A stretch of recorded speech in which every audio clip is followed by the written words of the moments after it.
Halo anak-anak, selamat pagi. Pada pagi hari ini, Mem akan menyampaikan materi pembelajaran IPA. Kalian bisa buka buku paket tematik 5C halaman 70-72 tentang gangguan pada sistem pencernaan. Kita baca bersama-sama ya. Sistem pencernaan pada manusia dapat mengalami gangguan.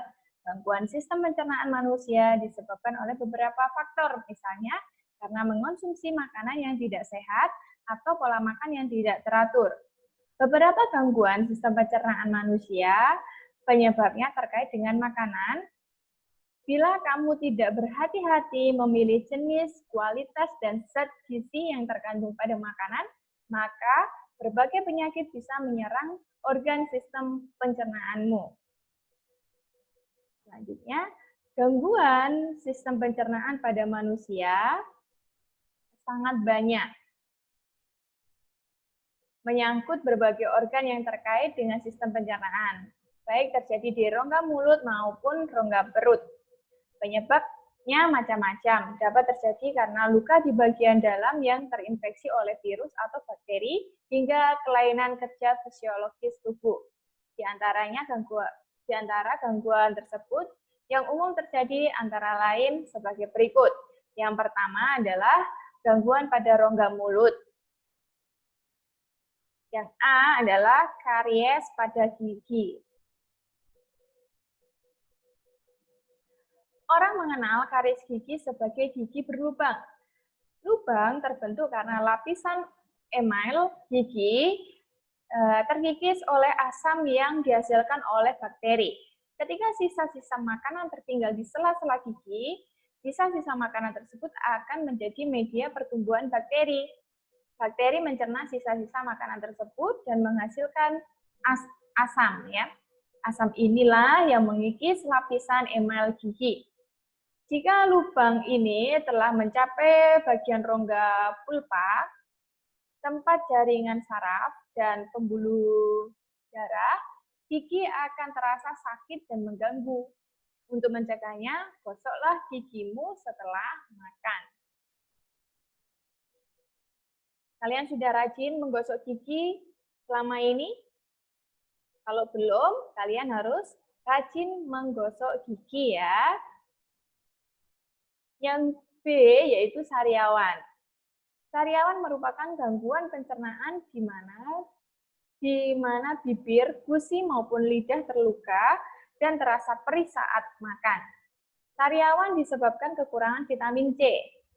Luka karena tergigit, alergi makanan, infeksi di saluran pencernaan, gangguan hormonal karena stres atau kurang menjaga kebersihan mulut. Yang kedua adalah gangguan pada rongga perut. A itu tukak lambung ya.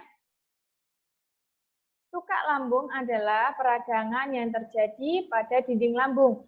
Hal tersebut karena asam atau HCl yang dihasilkan lambung terlalu banyak sehingga mengikis dinding lambung. Tukak lambung diantaranya disebabkan adanya luka pada lapisan dalam lambung, infeksi bakteri, efek samping obat, dan stres. Makan teratur dapat mencegah peradangan lambung. Oke, yang selanjutnya adalah diare.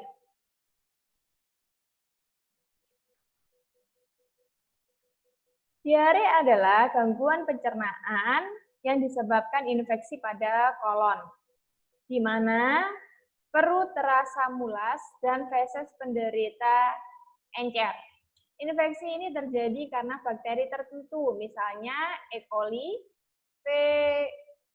cholerae, dan Aeromonas sp.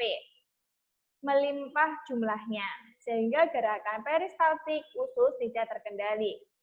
Penyebab adanya bakteri di dalam tubuh karena penderita diare mengonsumsi makanan yang banyak mengandung kuman dan bibit penyakit.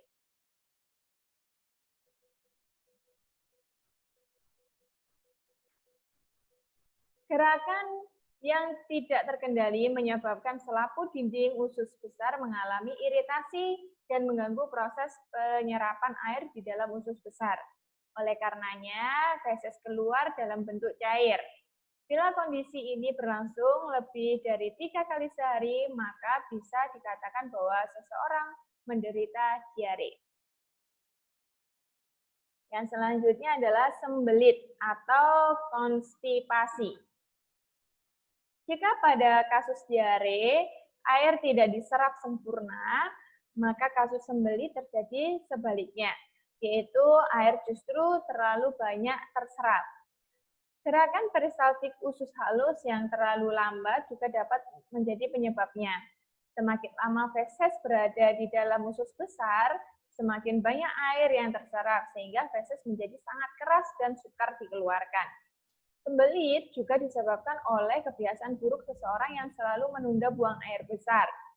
Kurang minum, kurang mengonsumsi makanan berserat seperti buah dan sayuran. Mengonsumsi makanan yang kaya serat seperti buah-buahan dan sayur-sayuran dapat mengurangi gangguan ini. Serat tidak dicerna oleh tubuh kita dan cenderung mampu menyimpan air dibandingkan jenis makanan yang lain.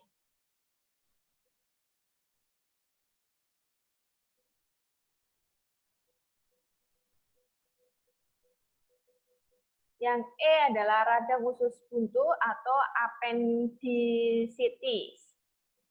Radang usus buntu merupakan gangguan pencernaan karena usus buntu mengalami infeksi oleh bakteri. Infeksi karena tersumbatnya lubang antara usus buntu dan usus besar oleh tinja yang mengeras atau zat-zat asing lainnya, misalnya biji-bijian. Appendicitis dapat menyebabkan usus buntu bengkak, membusuk, dan pecah. Yang F itu gastritis. Ya. Gastritis merupakan gangguan sistem pencernaan di mana terjadi peradangan pada dinding lambung. Gastritis disebabkan kadar asam klorida atau HCl yang terlalu tinggi. Gastritis juga dapat disebabkan makanan yang banyak mengandung kuman-kuman penyakit. Yang G, hepatitis. Hepatitis merupakan gangguan pencernaan akibat infeksi virus pada hati. Virus tersebut masuk ke dalam tubuh melalui makanan maupun air yang dikonsumsi. Selain faktor makanan, hepatitis juga disebabkan karena faktor keturunan. Oke, itu saja bisa Mem Yewa bahas, yang bisa Mem Yewa sampaikan materi IPA hari ini. Sekian dari Mem, terima kasih.